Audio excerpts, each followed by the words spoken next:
হাতে মাত্র 1 বা 2 দিনের ছুটি, তবুও ঘুরে আসতে পারেন নদী, পাহাড়, জঙ্গল আর প্রকৃতির অপূর্ব সৌন্দর্যের মাঝে। তার জন্য খুব বেশি দূরে যাওয়ারও কিন্তু প্রয়োজন নেই। কলকাতার কাছাকাছি রয়েছে এমন কিছু দারুণ জায়গা যা উইকেন্ড ট্রিপের জন্য একেবারেই পারফেক্ট। আজকের এই ভিডিওতে আমরা আপনাদের নিয়ে চলেছি কলকাতার কাছাকাছি এমনই 5টি দারুণ উইকেন্ড ডেস্টিনেশনে, যেখানে মাত্র 1 বা 2 দিনের ছুটিতেই প্রকৃতি, শান্তি আর ভ্রমণের আনন্দ উপভোগ করা যায়। যারা শহরের ব্যস্ততা থেকে একটু দূরে গিয়ে মনকে সতেজ করতে চান, তাদের জন্য এই তালিকার প্রত্যেকটা জায়গায় হতে পারে আদর্শ পছন্দ।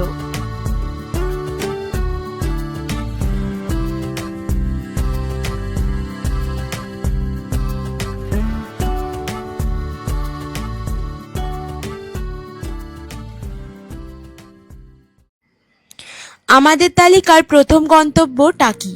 উত্তর 24 পরগনা জেলার এই ছোট্ট সীমান্ত শহরটি কলকাতা থেকে প্রায় 70 কিলোমিটার দূরে অবস্থিত।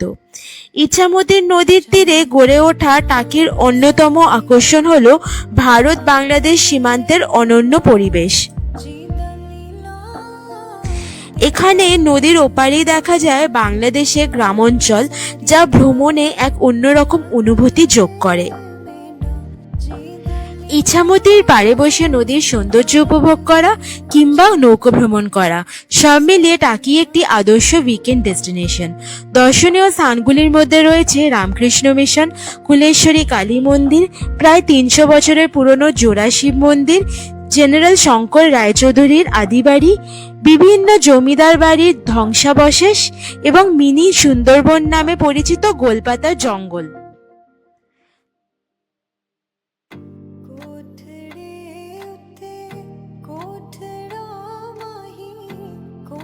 টাকিতে পৌঁছানোর সবচেয়ে সহজ উপায় হলো লোকাল ট্রেনে যাওয়া। শিয়ালদা থেকে হাসনাবাদ লোকাল ট্রেনে উঠে আপনাদের নামতে হবে টাকি রোড স্টেশন। সময় লাগে প্রায় 2 ঘন্টা। স্টেশন থেকে টোটো বা ভ্যানে মাত্র 10 মিনিটে পৌঁছে যেতে পারেন ইছামতির ধারে হোটেলগুলিতে। এছাড়াও গাড়ি বা বাসেও আপনারা সহজেই টাকি পৌঁছাতে পারবেন। থাকার জন্য এখানে অনেক অপশনস রয়েছে। সোনার বাংলা অন্যতম জনপ্রিয় রিসোর্ট, তবে এটা কিন্তু বেশ এক্সপেন্সিভ।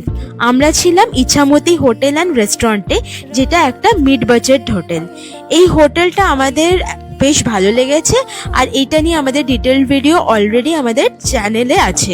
আপনাদের যদি না দেখা থাকে তাহলে লিঙ্কটা দিয়ে রাখবো ডেসক্রিপশন বক্সে, আপনারা একবার দেখে নিতে পারেন।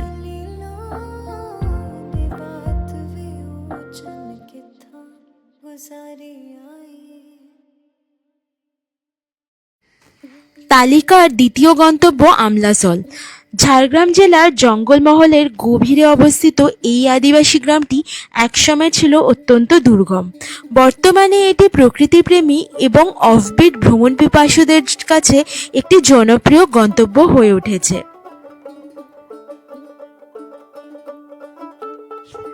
চারিদিকে ঘন জঙ্গল, পাহাড় আর নির্জন প্রকৃতির মাঝে কয়েকটা দিন কাটাতে চাইলে আমলাসল হতে পারে আদর্শ জায়গা। কলকাতা থেকে এর দূরত্ব প্রায় 235 কিলোমিটার। ট্রেনে হাওড়া থেকে ঝাড়গ্রাম বা ঘাটশিলা স্টেশন পৌঁছে সেখান থেকে গাড়ি ভাড়া করে বা টোটো ভাড়া করে সহজেই আমলাসল পৌঁছানো যায়। এখানে থাকার জন্য কয়েকটি হোমস্টে রয়েছে, যার মধ্যে দিতাং হোমস্টে কিন্তু বেশ জনপ্রিয়। এই হোমস্টে নিয়ে আমাদের ডিটেলড ভিডিও অলরেডি চ্যানেলে আছে, লিঙ্কটা ডেসক্রিপশন বক্সে দিয়ে রাখবো। আমলাসলে এসে ঘুরে দেখতে পারেন আপনারা কাকড়াঝড়, খণ্ডরানী লেক, গাদ্রাসিনী পাহাড়, কেতকী লেক এবং ঘাগরা জলপ্রপাত।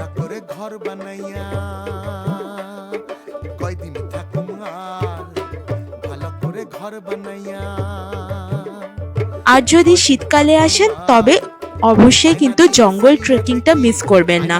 জঙ্গল ট্রেকিংটা এমন একটা অভিজ্ঞতা দেবে যেটা আপনারা দীর্ঘদিন মনে রাখতে পারবেন।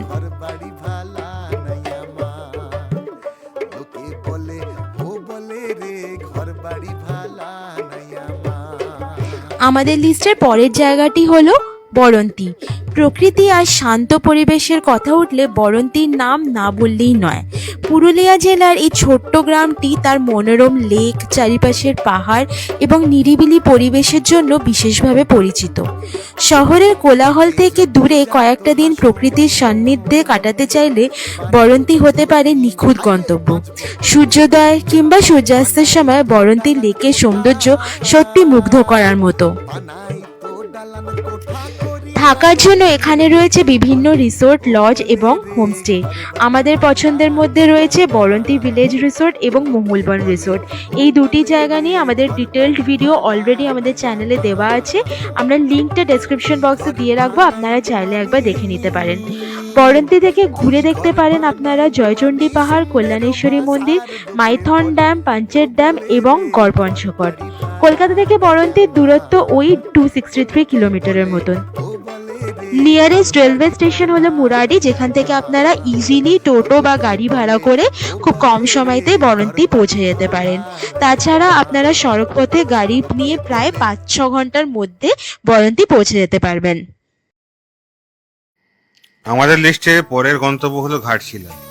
প্রকৃতি, ইতিহাস ও সাহিত্য এই তিনটির সুন্দর মেলবন্ধন দেখতে চাইলে ঘাটশিলা অবশ্যই আপনার তালিকায় থাকা উচিত। কলকাতা থেকে প্রায় 240 কিলোমিটার দূরে অবস্থিত এই মনোরম শহরটি বহুদিন ধরে বাঙালির প্রিয় ভ্রমণস্থল।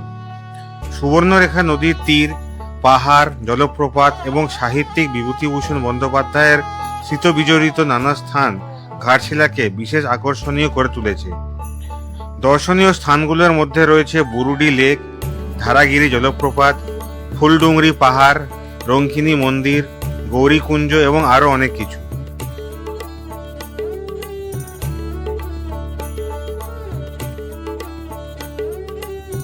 হাওড়া থেকে স্টিল এক্সপ্রেস, ইস্পাত এক্সপ্রেস কিংবা জনশতাব্দী এক্সপ্রেস মাত্র 3 ঘন্টার মধ্যেই পৌঁছে যেতে পারবেন ঘাটশিলা।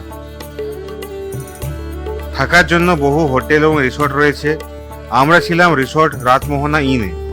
এই রিসোর্টের বিস্তারিত ভিডিও লিংক ও ডেসক্রিপশনে দেওয়া থাকবে।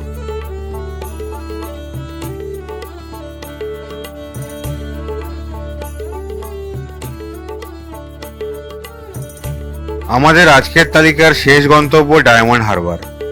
কলকাতা থেকে মাত্র 50 কিলোমিটার দূরে অবস্থিত এই নদীবন্দর শহরটি একদিনের ভ্রমণ কিংবা ছোট্ট উইকেন্ড ট্রিপের জন্য অসাধারণ।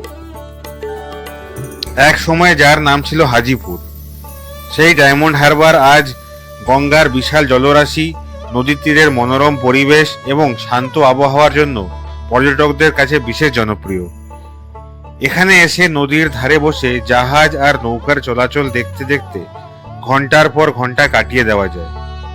নদীর তীর ধরে হাঁটতে হাঁটতে উপভোগ করা যায় নির্মল বাতাস এবং অপূর্ব দৃশ্য। স্থানীয়দের পরিচালিত নৌকা ভ্রমণ এখানে অন্যতম আকর্ষণ। কলকাতা থেকে গাড়ি বা বাসে প্রায় 2 ঘন্টাতেই পৌঁছে যাওয়া যায় এখানে। শিয়ালদা থেকে সরাসরি ট্রেন পরিষেবা রয়েছে। থাকার জন্য বেশ কিছু ভালো বিকল্প রয়েছে। তার মধ্যে পশ্চিমবঙ্গ পর্যটন উন্নয়ন নিগমের সাগরিকা লজ এবং পুণ্যলক্ষ্মী রিসোর্ট বিশেষ জনপ্রিয়। সাগরিকা লজ নিয়ে আমাদের একটি বিস্তারিত ভিডিও রয়েছে, যার লিংক ডেসক্রিপশন বক্সে দেওয়া থাকবে।